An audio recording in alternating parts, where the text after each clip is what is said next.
கொடைக்கானலில் நள்ளிரவில் ஏற்பட்ட அதிர்ச்சி சம்பவம். கவுஞ்சி என்ற கிராமத்தில் மருந்தகம் வைத்துள்ளவர் ஊசி செலுத்தியதில் 20 நாட்களுக்கு முன்னர் குழந்தை பெற்ற தாய் மரணம்.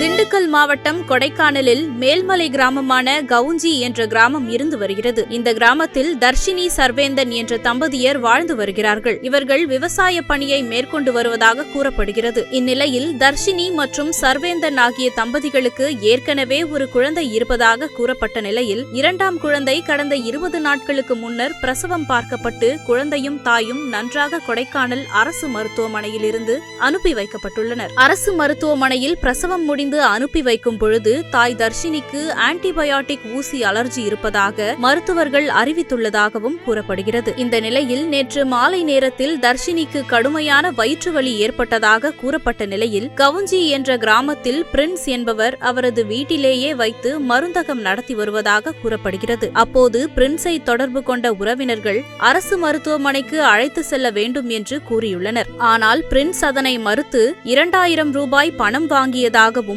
ஊசி தன்னிடமே இருப்பதாகவும் கூறியுள்ளார். அப்போது அரசு மருத்துவமனையில் ஆன்டிபயாட்டிக் ஊசி பயன்படுத்தக்கூடாது என்று அறிவுறுத்திய நிலையில் அதே மருந்தை அவர் பயன்படுத்தி ஊசியை செலுத்தியுள்ளார். ஊசி செலுத்திய சில மணி நேரங்களிலேயே தர்ஷினியின் உயிர் பிரிந்திருக்கிறது. அப்போது தர்ஷினியை அவசரமாக கொடைக்கானல் அரசு மருத்துவமனைக்கு கொண்டு வந்துள்ளனர். நள்ளிரவில் கொண்டு வந்துள்ள தர்ஷினி பாதி வழியிலேயே உயிரிழந்திருப்பதாக மருத்துவர்கள் தெரிவித்துவிட்டனர். உயிரிழந்த தர்ஷினியின் உடலை திண்டுக்கல் அரசு மருத்துவமனைக்கு பிரேத பரிசோதனைக்காக மருத்துவர்கள் நள்ளிரவே அனுப்பி வைத்துள்ளனர்.